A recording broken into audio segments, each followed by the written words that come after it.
Hello YouTube, back once again with my film reviews, and tonight I saw the new young adult movie, Me and Earl and the Dying Girl.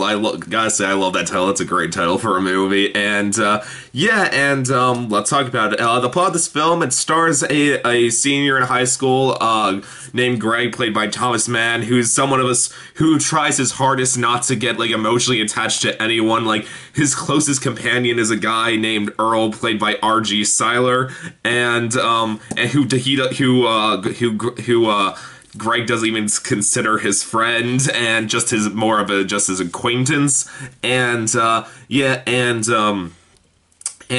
what the film is Greg tells the story of how he ended up having a friendship with Rachel, played by Olivia Cook, the dying girl, and how she effectively ruined his senior year of high school. So, and I think he says life in general. So, yeah, let's get into this movie. I have a lot to say about this one. Let me say the good of this movie. First, let's talk about one of the best things: the cast. The main leads, like these three main leads, like they're pretty unknown actors for the most part, except for arguably Olivia Cook because of Bates Motel.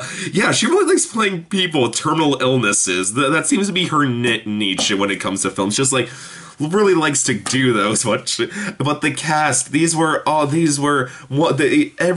three actors, even if they are unknown, they all acted. They just played every part so beautifully. There was never a moment I was like, oh god, I'm watching someone act right now. No, you always felt like you were just watching these characters live their lives. That and all the actors, they all shared such great chemistry with one another. I can even believe that, like, even like with the character of Greg, like for the fact he like wants to say he does not have like a friendship with either Earl or Rachel. Like how much you can just tell, like how much he cares about. He does deep down care about these people. Like they all play off each other so beautifully, and they just all feel like these are a legitimate like a group of friends with a strong bond with each other. So chemistry was wonderful, and that and all the characters, every single these three were also all so relatable. They were, because the thing that made them so great, they were not perfect characters. They did do they did not always say nice things. They did do they all do some despicable things and say some horrible things to each other at some point,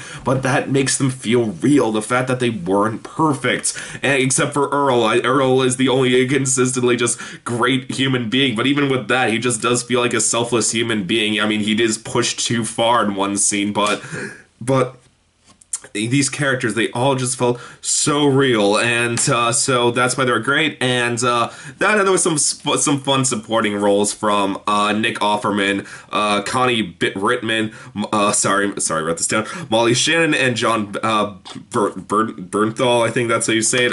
They were all very fun support roles. There were good additions to the cast. And let's talk about now the second thing that made this movie so great. The movie was written with such brutal honesty. This did feel like exactly how like a high schoolers would react to unbelievable tragedy, like with just like someone being like a fellow classmate being diagnosed with like leukemia. Just like, it is just written so brutally honest for the fact that like the characters, the three main characters, they don't have no idea what to do or what to say, really. Like, they really don't because the characters of Greg and Earl, they're not even really friends with Rachel. Like, they just see her, they just saw her around, and they just like have no connection to her, really. Like, so that's like does add to this unbelievable like brutal honesty to the aspect that, like, for such example, Greg, like in the first few scenes, it's actually Greg's mom who makes him call up Rachel to say, is there anything I can do to help you? And that felt real. And then like she's like, no, I don't want your sympathy. And he's like, okay, awesome, just close his phone. So that's why I was like, no, you have to go visit her. It's like, but she said she didn't want any help. Like, that felt so real right there. That, and even when he gets there, he's even like, look, I know you don't want me here. My mom forced me to be here. Just spend this afternoon with me, and we can just walk our separate ways. That's all you need. That's all you need to say. And even with saying something like that, it felt It felt real. It didn't feel like this was a person being horrible. This just felt like how someone like this would react in this situation. And that and just not only the main characters, no one in like this school like knows how to react to respond to such a tragedy. Like there's like a great scene like when like they just like try to get videos of like all these kids in their grade just saying like things to the character Rachel, and like all of them are either bullshit preachy, or everyone's like the other people are just like, I don't know what to say, I really didn't know this person. And because of that, that is how you would probably get like a response for something like so dark and depressing happening, is be like, if you don't know these people, like, and the fact that these are high schoolers, that it does add to the tragedy. Like, let me tell you, like, if like a random if there when there's a tragedy like from like a random classmate in my grade, like basically I did have those people's response, like either I would just say nothing essentially, like, because I did not know these, because I am not acquainted with these people, so I just don't know what to say. So the brutal honesty of this movie is just amazing. And but let's not go on a brighter note now for this film. For a movie with such a dark concept and a dark title as Me and Earl and the Dying Girl, this movie is hilarious. This is such a good, anytime this movie tries to be funny, it just cracked me up.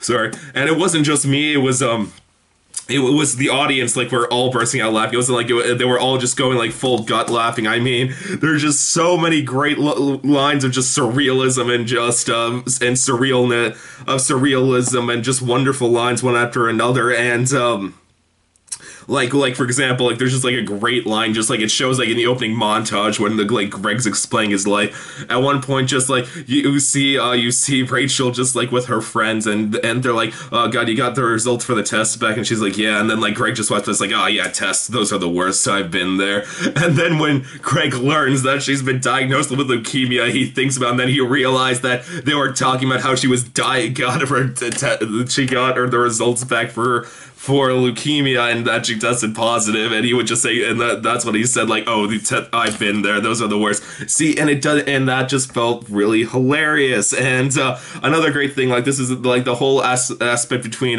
Greg and Earl. What they like to do is they like to take titles of their favorite films, make them stupid, and then make a movie around it. Like, my personal, like, there was some really funny one, there was like The Janitor of Oz, my personal favorite being A Sockwork Orange, which was a sock puppet reenactment of A Clockwork Orange. That was, it always had me laughing from beginning to end. And even during the darkest parts of this movie, just like, this movie just like kind of nailed in the theme, just how like sometimes we just need to laugh at things. Like even at the end of this movie, like when like someone, like there were audience members in tears, there was still like they ended the movie on a joke that just had like even though like I was like kind of hard, I was sad at the end of the movie, just like it was and like they just ended on a joke that I just couldn't help but laugh, because it was such a funny joke and it didn't feel contrived. It just felt like it was there, and that's something that would happen. This is something one of the characters would say, and it just had me laughing. And this movie was just so funny. And if we can say it's such a dark subject material, that is amazing how funny this film could be. So, comedy, fantastic. Another thing, the tragedy of this movie. The tragedy always felt so perfectly handled in this film.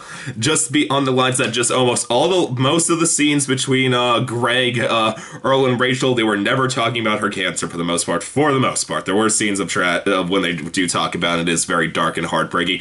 But for the most part, it's them just basically just trying to ignore the fact that she has cancer. Like, they do not want to bring this up to her. She doesn't want to talk about it, and that once again felt honest to God, like very honest. And so that was handled great. And I wrote it down my notes, and yeah, so that's how the tragedy just felt so great, just not contrived.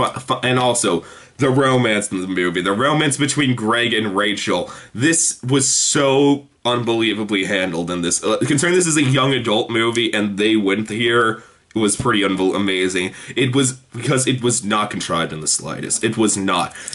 It wasn't contrived. They never kiss in the movie. They love each other. There is a beautiful scene in this movie when the character Greg is talking to like a cab driver, and he's just like, oh, where are you going? Just like, I go into this just to pick up a girl, and then he's just like, oh, do you love her? And they just like, I think love's a bit strong, because it makes sense. They're like 18 years old. It's supposed to be he's only known this girl for, I think like the total is like 200 days when the movie like draws to a close, and like that, and so it just, that felt so real. The fact that they just, no, I wouldn't say I loved her. That's going a bit far right there. And because that, and there's this whole ongoing thing that basically the main character Greg, no matter how like, anytime it feels like it could go into romantic territory, he keeps assuring the audience this is not a romance. Like, they basically like they keep like making like well, for one, there's like this brilliant like a really dark aspect to the movie. Just he'll keep cutting to like a line on the bomb will keep saying the doomed friendship day, what day, how many days of friendship they've had, and the fact that this friendship is doomed. Like, that was like, that added to the darkness, just knowing like, okay, so this really can't work out in the end, can it? And that and the comparisons, this movie essentially felt like a complete stab at The Fault Among Our Stars. That is the only way I can describe this. Like, there's scenes like when they're just talking with each other, and then he's just like, nah, and then like the movie freezes, and like the actor Greg, Thomas Mann, just starts narrating. They're just like, no, this is a romance. We would stare into each other's eyes. We'd start making out when like with complete passion, and then like another point is like, no, this is a romance. We would sleep with each other. We would sleep with each other. Then she would die in my arms, or the next day, or something like that. And like, as stuff like that did happen in Fault Among Our Stars. Like, the fact that like it doesn't happen here, like, because like I said, this was like a stab at Fault Among Our Stars. Like, they basically just said like there's no contrivances. Like, there was no contrivances. There was like the characters aren't saying they love each other after knowing each other for only like 4 months essentially, like, and that, and well, actually that was more 6 months. Yeah, 6 months, that's more accurate. And there was no like stupid lines of them trying to connect, like the cigarette scene. I hate that scene from Fault Among Our Stars when like Augustus was like, oh no, I just put the killing thing and bite down on it to show I'm more powerful. I'm like, oh god, that's a terribly written line. That is so contrived. Nobody says that. Everything about this movie, it felt like people would say that. And finally, the last thing I want to talk about, don't worry, I won't say the spoilers of how it ends. The ending. The ending of this movie was so unbelievably beautiful. This ending. This is probably my favorite scene of 2015 so far. Like, of any movie I've seen in 2015 so far. For like, one, just, I won't say what happens, but everything, from the conversations that they have, from the lighting to the score to the visuals that go along with the ending, that the performances of Mann and Cook, Thomas Mann, Olivia Cook in the scene were so A+, and like they're basically muted, like basically like after they first start talking with each other, they start getting muted, and it was just so unbelievably beautiful and touching. And honestly to God, if you were not moved by this scene, you do not have a soul, is all I can say, because oh my god, I was almost driven to tears by that scene. It is such a beautifully made scene and just wonderful. And okay, and there's one last thing I want to talk about for the good, but I'll save it to the end. I'll put in a spoiler at the end. For bad to this movie, I really can't think of any. Like, I was gonna say there was like one issue with the plot that I'll get into in the spoiler, but that got kind of turned on its head. And just for some side notes, this movie, if you like Fall Among the Stars, go see this. This is the movie The Fault Among Our Stars wanted to be. That movie wanted to be like the like definitive like young adult coming of age, like around the tragedies such as cancer kind of thing. Like, this blew that movie out of the goddamn water. There is no comparison in my mind that Fall Among Our Stars was better than Me and Earl and the Dying Girl. This movie is hands down my favorite movie of 2015 so far, and definitely one of my new favorite young adult novels. So, for a final ranking of Me and Earl and the Dying Girl, I'm going to give it a perfect 5 out of 5. I freaking adore this movie. This is a beautiful, beautiful movie from beginning to end. If you like young adult movies, like, this is not the easiest movie to see at the moment, but if you can somehow go see it and you like young adult movies, you like Fall Among Our Stars, you like Perks of Being a Wallflower, like anything like that, go see this. This is a masterpiece, this film. It just basically tugged at all my heart, every heartstring I had, and I'm glad that it seems like this film's doing business for, even though it's limited release. Like, when I saw it, I was in a packed theater. I was shocked. Like, it was mainly people much older than I was, so that surprised me. But finally, there's one last part of this movie I want to talk about because I thought it was just so brilliantly handled. Don't want to know what happens. Cut it off right here. Okay, there is the twist at the end of this movie. There's this whole thing about how through the entire movie, just Thomas Mann Greg just keeps saying, like, don't worry, like, anytime you're starting to get, like, attached to Rachel, like, he's like, don't worry, she doesn't die, she survives, she gets better. But then at the end of the movie, she goes into a coma and dies. And the last scenes and that's basically the big climax to this movie, and then for a moment I was like, well, that was kind of stupid. You lied to me. Well, first I was just thinking, why did you have to tell me she doesn't die? I get you're trying to kind of go against cliches, but, like, the fact you just said she wasn't gonna die so early on, because he says that like 20 minutes in the movie, I was just like, oh god, movie, why'd you do that? You're kind of blowing some of the suspense of this movie. But no, then after when she did die, I was like, okay, then, well, now I'm angry because you just flat out lied to me. But then he just says, like, who's supposed to be he's writing this story, he just says, like, he says such a brilliant line at the end. I know I said she doesn't die, I just didn't want to believe she could die. And that did feel just so honest, just the idea that he just couldn't believe the idea that like, one of the only people he's ever let his guard down around and got emotionally attached to would just die. And just wouldn't recover, she just dies. And that's the end of it. So, like, she doesn't die. There's no it's not ceremonial. They never admit their love they never say they love each other. She even just says, you're a great friend at the end. That's all she ever says about him. And that's it. And it's things like that is why I say this is so much better than The Fault Among Our Stars. And so, beautiful movie, though. Just wonderful. YouTube, as always, please subscribe. I will see you next time.